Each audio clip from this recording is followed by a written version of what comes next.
Once, Royal Mail was your friend. Not anymore. Don't listen to them. Customers always lie. Once, they delivered your mail. But not to these people.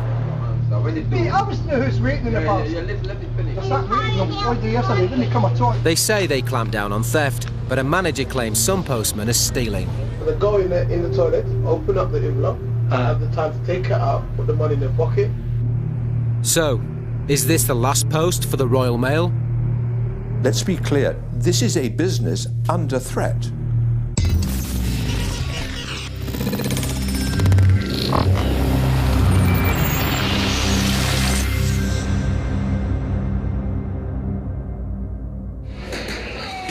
In 2004 and 2005, Dispatches broadcast 2 programmes on the Royal Mail. We found poorly trained agency workers, late, damaged and missing letters, mail centres you could just walk into, and theft in the system.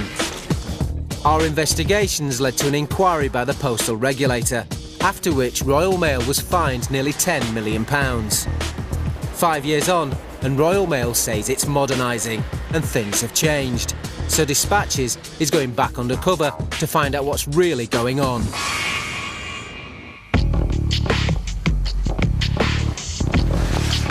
Our first reporter is Joe Ward. He gets work through an agency. The agency sends him to a delivery office in Brixton, South London. Hi mate, Joe Ward. Is it smart to sign on there? Go through that door there, it's canteen. There's a backlog of mail to deliver, which is built up in recent strikes. He's starting with some other agency workers. The manager asks how experienced they are. Have you done delivery before? Long times, 5 years ago. 5 years ago. The training is extremely basic. Make sure you look at the address, get to the door, number 15, so before you put it in the door. After a few more tips from a full-time postman, he's left on his own. And Joe has become a postman on the streets of Brixton. Hi mate, it's 216, yeah? Yeah, mate. Cool. After our first film, the Royal Mail said it would increase security on all staff. Joe was told he'd be checked for a criminal record. But the Brixton delivery office never asked to see any identification from him. And he was sent out delivering alone, with trolleys full of parcels and letters. It's a postman here, I don't have a fob for the dog. Cheers mate. After our first film, Royal Mail said it was creating a pool of high-calibre temporary workers to help out at times of high demand. But a postman says the agency workers at Brixton aren't particularly high-calibre. Is that their job? No, it's not getting delivered. They take it out and bring it right back again. I met a couple of Indian people, couldn't even talk language. They couldn't speak English. This worker has been out delivering mail, including recorded deliveries. But with an increasingly irate customer waiting outside, he's unable to explain to his managers what he's done with the customer's parcel. Where is it? I bring it. Was it recorded packets? Packet, it was packet. Just a packet. Which card? This customer's going to do that, yeah? Just that. Just a packet? Yeah. It's not recorded that you put down a packet to it. Yeah, it's packet. It's not recorded, no? It's no problem with record this. I'm answering your record this. The agency worker doesn't seem to know what's going on. One postman tries to find out what some casual workers have done with the keys he needs to get into blocks of flats. I told him yesterday to bring the key back. And he is not coming today. What's he got with the key now? Where's the key now? I need the key to get in. Come with me. Come with me. Later on, he says he still hasn't found the key. What had he done?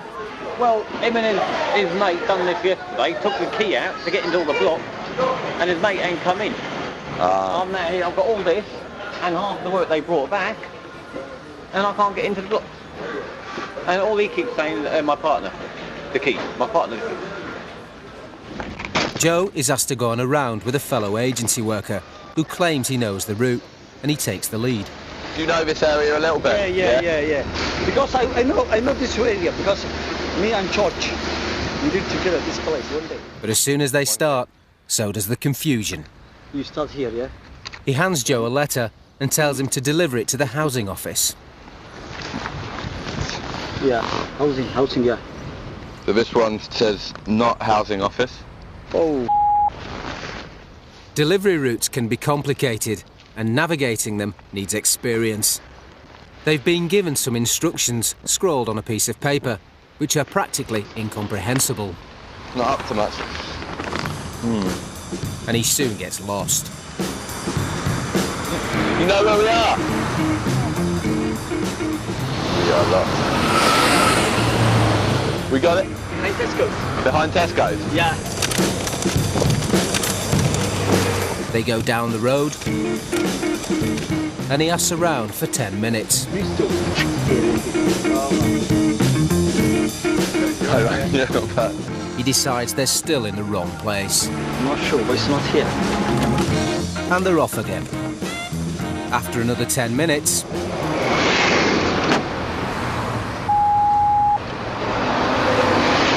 Maybe it's down, that What way? Maybe it's That down. way? Yeah, I think. they go all the way back to near where they started. My goodness, it's there. The way it's there. It's here. Yeah. They've spent at least 40 minutes without delivering a single letter. Joe does deliver all the letters he can, but after nearly 6 hours of trying, the other worker still hasn't finished, and brings mail back to the sorting office, where a senior postman says it won't get delivered today. What happens to this stuff? If you don't do it today, somebody has to do it tomorrow. Yeah. On another round, Joe finds the agency worker has hidden some of his letters in Joe's trolley, rather than deliver them. He's just dropped these letters in my trolley from his mail. Now I've got a load of letters in here. Just mail that isn't delivered but just gets palmed off somewhere. Our second undercover reporter is Kareem Shah. He gets a job a month after Joe, also through an agency. The agency sends him to Tooting Delivery Office in South London. My name's Kareem. Okay, hi Kareem. He is given some training for his first round, but it's very unusual. He's sent out with an agency worker who says he's worked there continually for 2 years. 2 years? I'll start and you push this after me, you watch out what I do and how I go. Okay. On the very first door, he has a parcel to deliver, but the resident doesn't come to the door straight away. So he has a time-saving tip. Normally, I'm supposed to wait till they come and get the packet. Okay. But some impatient postmen like me just keep it in a very hidden place. So when they open the door, they find it. He's about to leave it outside when the door opens. If she had not come that early, I would have kept it somewhere in the corner. So whenever she opened the door, she'll find it. Kid might get in trouble. Don't do that. He tells Kareem to always padlock his trolley to some railings so no one can steal it, but then leaves it unsecured himself. But normally, you're not supposed to leave it. And I know no one is going to steal in here, that's why I'm leaving it. Are you understanding what I'm saying? Yeah. Later on, and again it's do what I say, not what I do, as he leaves an open bag full of parcels hanging off his trolley. I'm just going to do it this way and take the risk. But normally you shouldn't do this. Okay. You get into trouble with that. Okay. While he takes Kareem off to buy some sweets.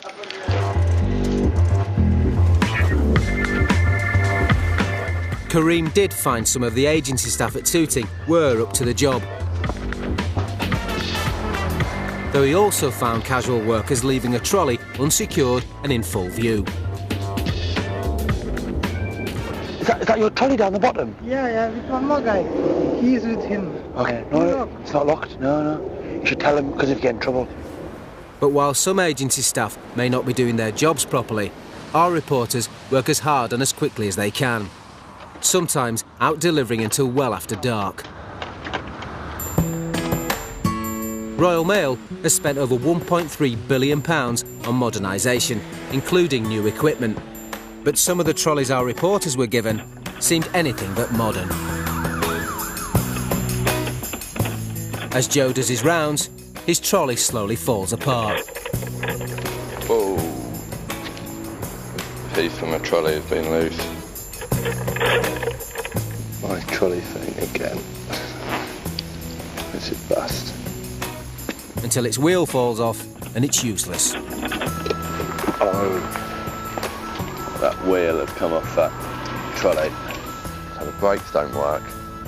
Now the wheel's fallen off. Over in Tooting, Kareem's manager tries to find him a trolley.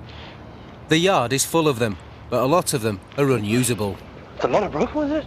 Yeah, they break very easily. Did it? This one and the wheel crack.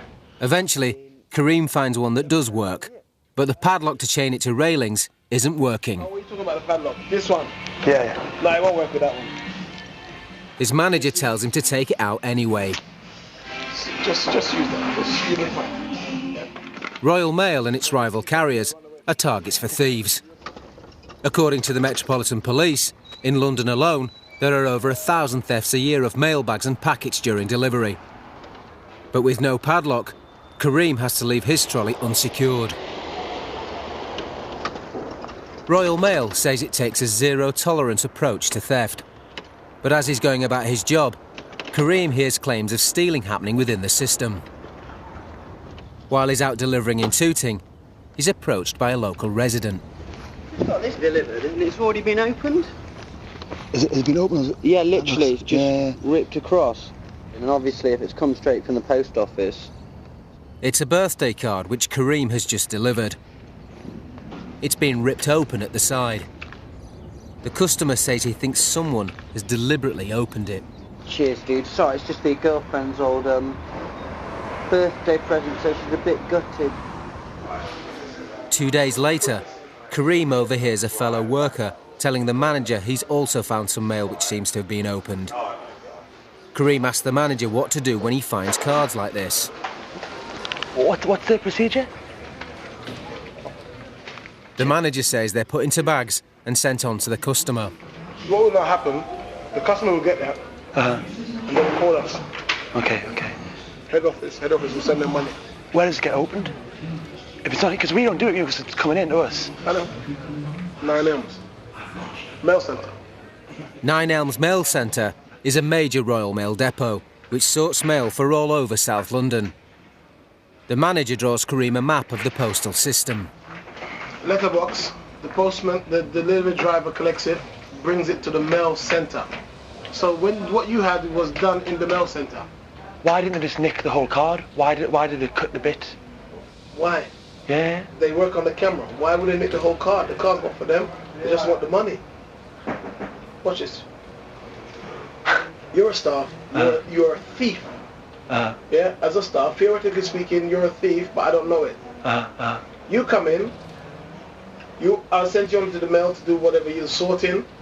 You split open the thing, take out your money, take out the money, put it in your pocket. I come to you and says, I believe you're stealing. Do you have any evidence? No. Oh, but I think you're stealing. How do you know that? Because you've got some extra money on you. It's my money. Yeah, I understand. However, if I catch you with the card on you, I've got you. That's proof then. Do they not have like cameras and stuff at the mail centre though? They've got camera. But they know how to dodge the camera. Yeah. Oh, excuse me, Mr. Manager, can I go toilet please? Yes, you can go toilet.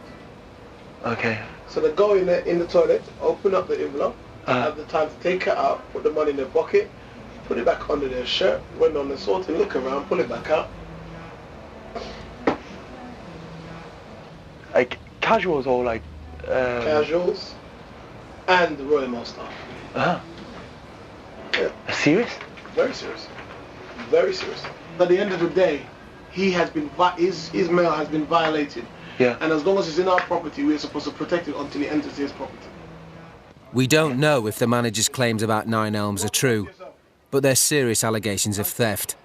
And Kareem found very little investigation seemed to be happening into the opened cards and letters. Over the next few weeks at Tooting, he finds more cards which are open. We don't know if they were deliberately opened or somehow came open accidentally. But managers made little effort to investigate either way. Kareem was just told to put them in a bag and put them back on his frame. They were then sent out to the customer with a note apologising for the damage. Previously, dispatchers found serious flaws in security at big mail centres. To see if they've tightened up, Joe gets a night shift at 9 Elms Mail Centre. The sign at the gate says, no ID, no entry, no exceptions. Hello, I'm doing a 11 to 7 sorting shift here. But Joe walks in without anyone asking who he is, if he has an ID, or if he's even supposed to be here at all. Hello. Alright. He hangs around with some other agency staff in reception. There's no one at the security desk, so when someone else buzzes at the gate, it's a casual worker who lets them in. Hello? It's open, he's coming in. Yeah. You press the button. Yeah, press it. Another agency worker goes to find out what's going on. I'm good. Well, I don't know about you, but I'm going to go in and find out. Okay, let them know that we're here. Otherwise, you could be standing there for ages. A manager comes out, but doesn't seem to be expecting them. Hi. You forgot us? You forgot us? Well, I didn't know anything about it until this gent was just walked in to let me know you're here. See what I'm saying? Joe and the others are led in, put to work sorting and given access to the mail without even the most basic checks on who they are. Except that after 15 minutes, they're asked to write their names on a piece of paper. Your surname last. Christian name and then surname. Okay. Although some things have improved at the Royal Mail, our reporters have found many of the same failings that dispatchers identified 5 years ago. And the way they handle our mail didn't seem to have changed much either. Joe saw workers at 9 Elms just throwing packets and parcels into the sorting bins. Royal Mail says it's 2/3 of the way through a modernisation programme, which will introduce state-of-the-art machines to sort the postman's letters for them. But in the delivery offices, where our reporters worked, they were still sorting by hand for hours before they went out on their rounds. It doesn't look a lot different from these images of sorting at the post office, filmed during the Second World War. In 2008, Richard Hooper conducted a major review of the Royal Mail for the government. He was alarmed how far it's fallen behind its European rivals. When the report came out, the Royal Mail had 0% walk sequencing automation, whereas the modern European postal operators were walk sequencing automation 85% of all letters. So that gives you an idea. In 1990, the Royal Mail was considered in the Premier League, the top of the Premier League of postal authorities worldwide. And 20 years later, it was towards the bottom of the Premier League, indeed in the relegation zone.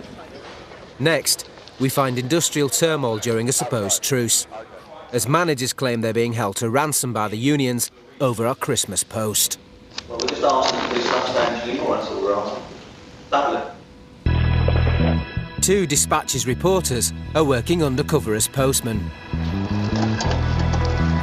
They've found an antiquated system with lax security, poorly trained agency workers and allegations of stealing. Next, they find disputes in their offices between managers and the staff, despite a supposed Christmas truce.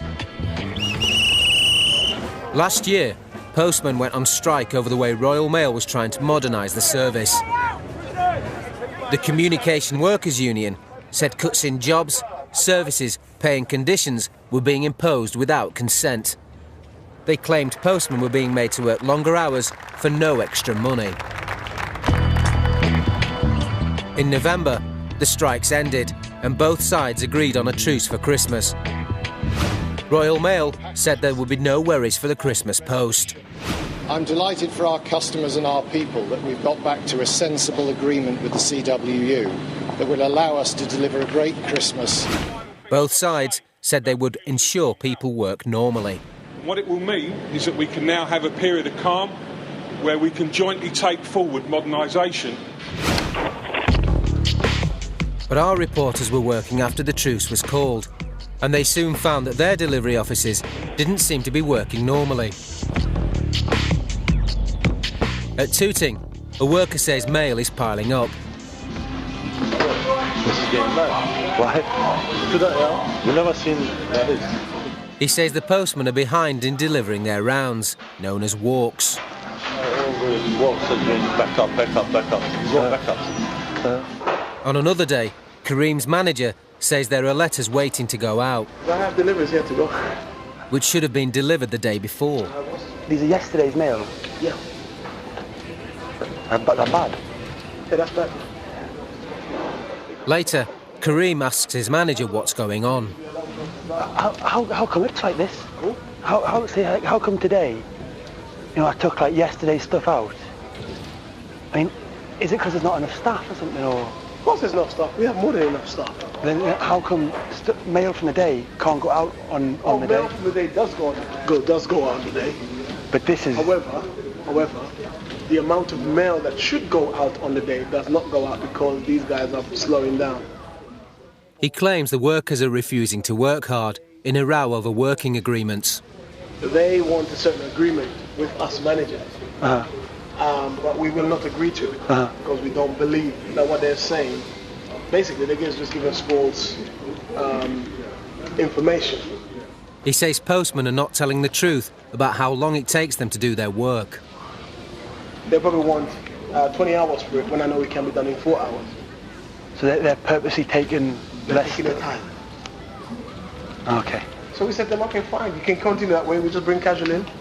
All right, the work won't be perfect, but the work will get done. Royal Mail and the unions pledged to work together and resume normal working during the Christmas truce. But another manager tells Kareem it's not true here. But I thought from the news the strike finished and everything's okay now. Yeah, the news will say that, but the reality is different. They went on strike because they wanted certain things.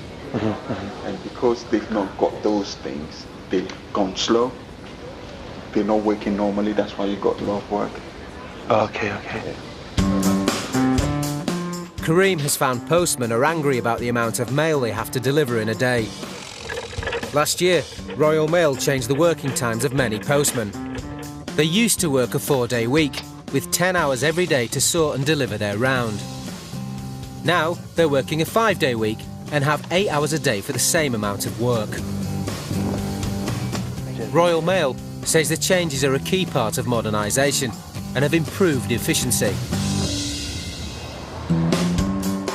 But postmen tell our reporters this new system means they can't get it all done and some are leaving mail behind in the office.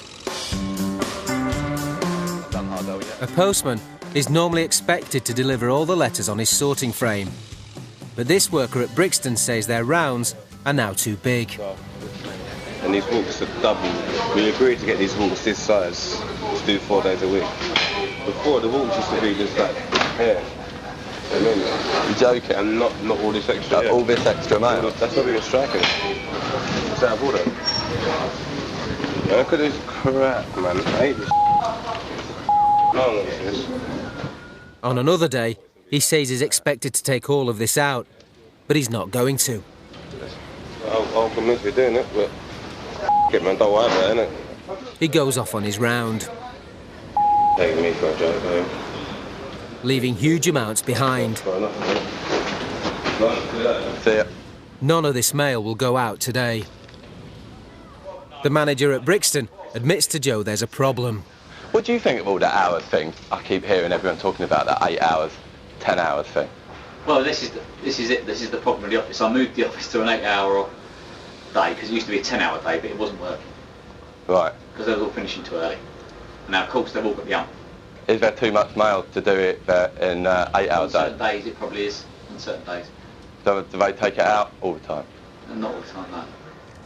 Meanwhile, over at Tooting, a manager says postmen are going round the delivery office to make sure they get their own letters on time. Because some of them leave locally, what they do is they try to pick their own letters, and I said to them, no, you leave it. So why should your neighbour wait 3 days and you just pick yours? Yeah, that's true. When everything is because of you. At Brixton, a manager comes into the common room to plead with workers to get them going. Are you going to spend that one day making tea? Oh, I've got you in here. You've been here 6 o'clock. I started the sorting, you're making tea. What do you think there? On another occasion, he tries to stop a worker sleeping in the common room. What are you doing? I'm waiting for you. You're not sleeping down, I'm not sleeping. I'm waiting for sleeping down. I'm clearing the work away. 25 minutes later, he's still there. So the manager comes back and tries a new tactic. He jokingly takes a stick to him. I'm waiting for them to finish the sorting so I can... They're done. They're done. Okay. Which does seem to work. Sort of. Our reporters find that in the run-up to Christmas, Royal Mail has another, separate union issue. Managers and unions in local offices argue about overtime payments to ensure the postman will deliver the crucial Christmas mail. Joe overhears the manager and union reps haggling in the canteen. The only thing I can tell you a bit about Christmas, there's a document coming out today. From what I can hear, it's the same agreement as last year. The deal last year was 14 hours and a £100 bonus, wasn't it? But the reps say the workers won't accept it. I personally can't believe that we'd accept that Christmas. And our biggest worry for us is he wants us to knock down at Christmas and then come January, they're going to shoot. I appreciate it. The next week, they try again. Shall I kick this on? Or are you going to walk out straight away? The reps want twice the overtime they've been offered. Well, we're just asking for this stuff staying anymore, that's all we're asking. Lovely. Well, if only I'm just making that. Well, no, that's not what we're asking. That's about right. But yeah, I would be more acceptable, wouldn't it? Just for this Christmas. Eventually, the union get an offer they're prepared to accept. And in a general meeting for the postmen, the reps advise them to take it. We would advise you to vote yes for this. It means that you're going to get 29 hours extra over Christmas. But in return, the workers will have to clear their sorting frames. But it will mean clear off this, none of the mucking about. You got to clear your packets as well. What, on the wall? Yeah. Now the reps have been given the overtime they want, Joe asks his manager about the power of the unions. Yes. I think the surprising thing for me with like the unions and management and stuff is it's funny old. It is a funny old industry. Like. I think in the last few months that you've come here, you've seen the management try and take on the unions, and that's what's happened, and that's why there's so much change. Do you, like, as a manager, felt held to ransom by that kind of thing works? We're in one of the good unions. Really? Yeah. In some offices, the management hasn't got the power. Right. I would say in this unit, we've got more power here than a lot of people. You know, a lot of them. In some offices, it's a struggle, even just to get them out on the street. Our reporters are told that there are similar rows going on at other delivery offices. Under Royal Mail's agreement with the unions, some working practices crucial to modernisation have to be agreed at local level. Dr. Madsen Piri co-founded the free market think tank, the Adam Smith Institute. One of the problems with Royal Mail is that when management reaches a decision about what needs to be done, they then have to negotiate with the union, and not just on a national basis, at an area-by-area basis. This is no way for management to manage, and the Royal Mail is stuck in a time warp. It exists almost as a throwback to an age when that's how industries used to be run, and they used to be inefficient, and the Royal Mail, I'm afraid, is still stuck in that inefficiency. Royal Mail and the unions publicly said they'd reached a Christmas truce. But there's not much Christmas spirit in the air at Tooting. The workers are still demanding their 4-day week back. Kareem finds himself working next to a postman who says he's a senior local union official. He says the work is piling up as the dispute goes on, including important parcels. You mean, this here? Contact lenses. Girl's been waiting for this for a week, so she's been walking around, can't see. But a lot of the blokes feel bad about this. But I think they just don't get in here. They're not getting Christmas cards, and it's wrong. It's wrong. He says it's the manager's fault because they won't change their working hours. The duties are 10-hour duties, but we're only on an 8-hour duty, on an 8-hour day. You can't do it. The managers are doing nothing about it. And what it is, the post office has got an attitude that they've got the money for this. We can But while he says he's upset that people aren't getting their Christmas post, he also admits he could work faster himself. I mean, I could keep it, but we're not going to bust my the pokey money. My flat wages a week's only charged for 60 quid. You know, I could break it 5 days a week. With a week to go to Christmas, he says that if they don't get their demand soon, the mail won't get delivered. We want our 4-day week back. Now, we're not going to get it this week. Then next week, if nothing happens, whatever they offer us, say Monday, you've got 4 days to work, and the blokes will turn around and say, so what you doing, knocking us crumbs off the table? The very next morning, the managers give in and the workers get their 4-day week back. They're delighted. How you got your deal? You could have done that. All 3 of us. It's not the difference in the noise in here. Happy people. It seems like it's all settled, but the manager tells Kareem there may be more trouble to come. They seem happier. No, they're happy because they're making the money, isn't it? Because they've got this new money. It's about making the money at Christmas. That's what they're happy. But then we go for the fight again next year. That's the problem that we keep fighting. And he's right. In January, Kareem returns to Tooting. He finds managers have changed the system yet again, back to a 5-day week. But workers threatened a strike, and within 3 days, the managers caved in again and changed it back to where it started, a 4-day week. A manager tries to explain. So what happened? Changed from...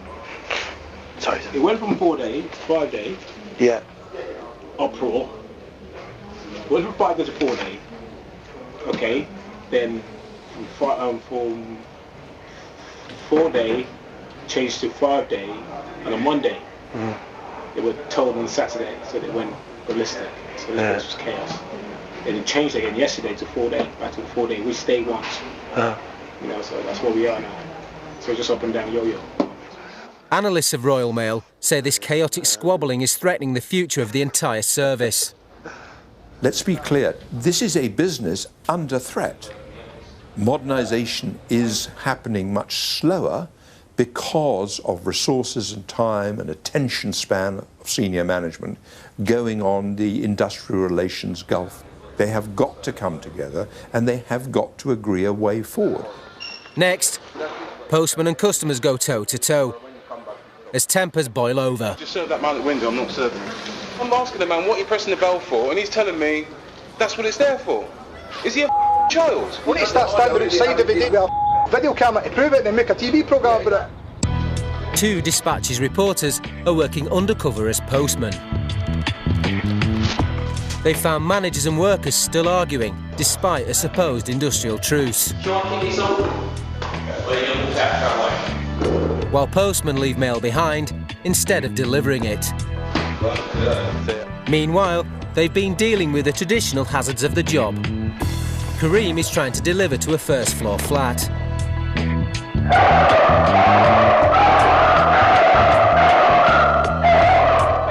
It's an irate Jack Russell.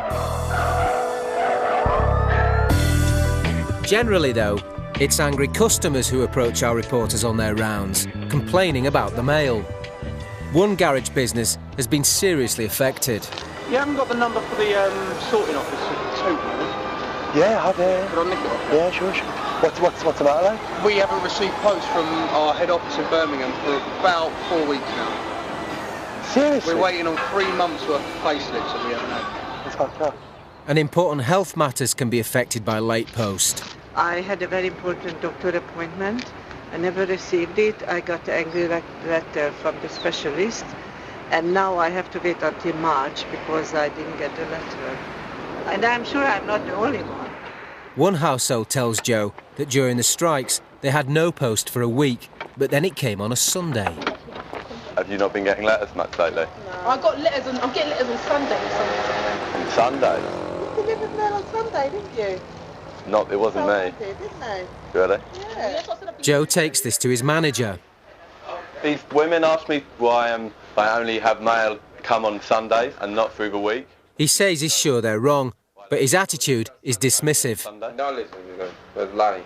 They're lying. You get delivery every day. They're done 7 days delivery. She's lying. Don't listen to them. Customers always lie. In the last 12 months for which figures are available, Royal Mail paid over £4 million compensation to customers who complained about lost mail, and over £600,000 for damaged and delayed mail, and it failed its most recent performance targets. Last summer, it failed half of its 12 targets, including delivering 93% of first-class mail by the next day. It blamed industrial action. Simon Hughes is the MP for North Southwark and Bermondsey. He has a huge file of complaints from constituents about the mail stretching back years. The complaints are ones that ought to be able to be sorted. Missed delivery, non-delivery, things lost. It may arrive open, it may never arrive at all, and trying to find out what happens is extremely difficult. Every year, Royal Mail compiles estimates of how much of our mail is lost, stolen, damaged and interfered with. But it has refused to release these figures despite a series of freedom of information requests, giving commercial confidentiality as its reason. Simon Hughes says we should know. Royal Mail is publicly owned, it's our organisation, and therefore the public has the right to know. There have been a lot of lost items. It shouldn't be the case. That should be a wake-up call for the organisation to get its act sorted. The British public is sending less letters these days. There's been an 8% decline in the last year. But because of the explosion in online retailing, the volume of packets and parcels has rocketed. It's an extremely important market for Royal Mail to get right. In the run-up to Christmas, our reporters see a snapshot of how they're handling our presents.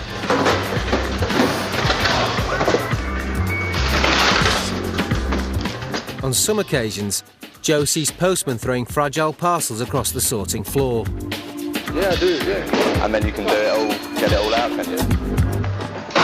A manager at Brixton is dropping packages around him. At least one is also marked fragile. This one's fragile. What should I put? No, leave it on the floor. Leave it on the floor.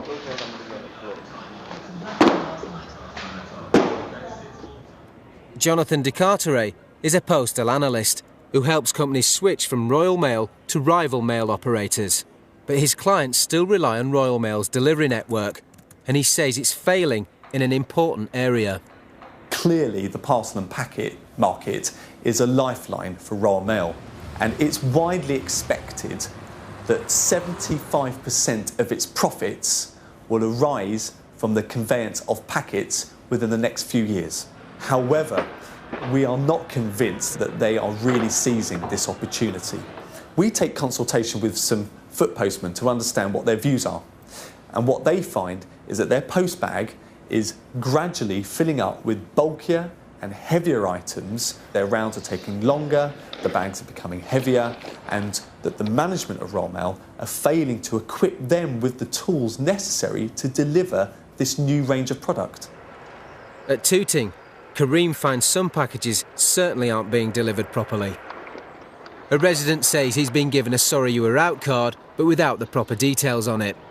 Look, he hasn't put a time on, has he? No, this is the point. Very important, because that's the important letter. You're expecting a... Then he notices that the postman has written on the form, the front wall. By front wall? I mean, it'd be really bad if you did, because he shouldn't leave any packets outside the locked door, because anyone could steal them, you know, it's... OK. Oh, I hope not. Can you believe it? So that's really bad. People like you try to do something good. You see, negated by people like this. Yeah, yeah. Kareem reports it to his manager. Yeah, the customer had a bit of like a strop. Yeah, they all have strop. Let them have strop. He doesn't seem too bothered. But the guy did just leave the packet near the gate. That goes on, man. Yeah. That goes on. Kareem is given a couple of shifts at Hornsey sorting office in North London. On a single round, he finds 5 parcels left outside 4 separate houses. See that? Yeah. packet left in the rain. There's a packet left on your doorstep for number 12. The chap didn't bother to press any of the buzzers. He also finds it happening in Tooting, and a woman says it's not the first time. Yeah, and sometimes they drop packages for like whole lots of different people, different roads, just in here because they know that we're in office. People who aren't in when the postman rings have to come and collect their parcel. Yeah, no, they don't have it. One Saturday morning, Kareem finds a huge queue outside Tooting office. Usually it's big, the queue here on a Saturday. It's awful. The pace of getting packages out to people is so slow, and so you just get a few people coming on. Suddenly, it's a massive queue. I don't know why they don't give them like an extra member of staff. Inside, Kareem spots the manager. The queue outside? Yeah, that's normal on a Saturday, yeah. Really? No, it's a little bit worse. Really? Christmas goes round the corner. I better get back to work. In Brixton, Joe sees a postman walking out of the collection office, saying he's refused to give a customer his parcel.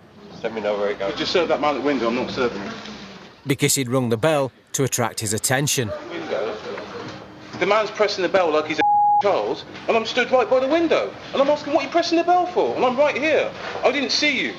How can you not see me and I'm stood right... The man hadn't even come into the office, and the first thing he's done is press the bell. I'm stood right by the window. It's right there. The customer is still there. And I'm asking the man, what are you pressing the bell for? And he's telling me, that's what it's there for. It's a child. I don't mind if children press the bell.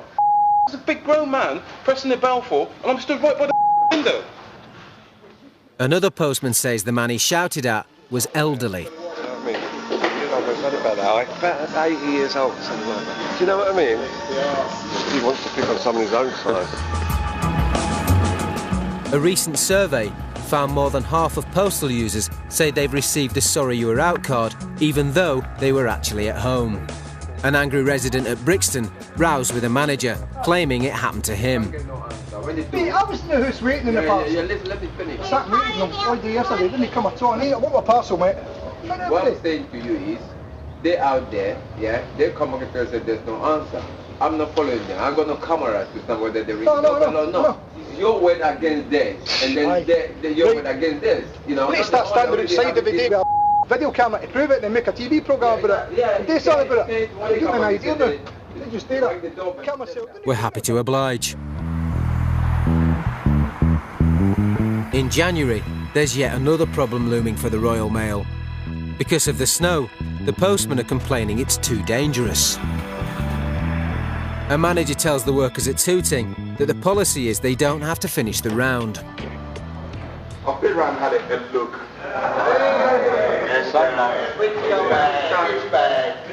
Some roads are quite bad. No. It's left up to the workers how much they do, and some of them don't seem to make much of an effort. I need a swap. Is it really bad? Yeah, I'm slipping and sliding everywhere. I'll come back. All right, mate. See you later. See you.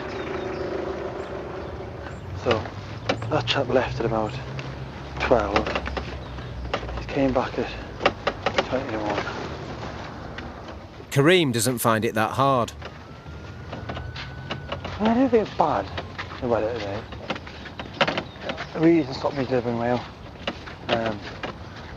You know, going out at 12, coming back at 1, and saying, oh, because it's too slippy, I'd be a bit embarrassed. 2 days later, one postman tells Kareem they could have gone out, but he blames the managers for overworking them. I mean, listen, yesterday you couldn't go out because it was icy, it was bad. But the day before with the snow, you can walk on the snow. Yeah, because it's soft. Yeah. If he'd have given us an half-decent delivery and said, look, get out early, take your time, we'd have done it. But he didn't. He kept us in here late, he kept throwing more and more work, made the walks heavy. You ain't going to do it for him, are you? Yeah. You're not going to do it. Over at Brixton, Joe finds a postman giving up his round early, claiming it's too dangerous. Not from me, man. It's your ass, you know. It's louder. what are you up to now? I'm going Croydon. Oh, sweet. He's leaving at 11 a.m, 3 hours before his time. All right. Sweet. Later. But Joe carries on for 3 more hours. There's nothing wrong with this path at all. It's like 10 past 11 now. He's off. I've still got a round to do. Both our reporters left Royal Mail a month ago. A few weeks later, Chief Executive Adam Crozier announced he'd be leaving too. Royal Mail said he'd done a remarkable job in improving the organisation, but Dispatches has found many of the same failings we uncovered 5 years ago. We don't know if what our reporters found is typical of every Royal Mail office, but we didn't choose those offices. It was the agencies which decided where our reporters went. We approached Royal Mail for a comment on our findings. It said, "It comes as no surprise that Dispatches has chosen to focus entirely on a handful of London offices, where we have consistently acknowledged that there have been industrial relations problems and strong opposition to change, to justify Dispatches' inaccurate and distorted portrayal of Royal Mail." It said the vast majority of its people were hard-working, honest and conscientious, and that more than 80% of letters were now being automatically sorted. It said both reporters were fully vetted. During their time at Royal Mail, our reporters heard a lot of negative comments from postmen about the job. But one postman at Brixton did have some positive advice for Joe. You want me to take any of this stuff in? Nah, go on. You know what? Go and see your children and tell them the stories of being a postman and why they should go to school. Yeah, tell them.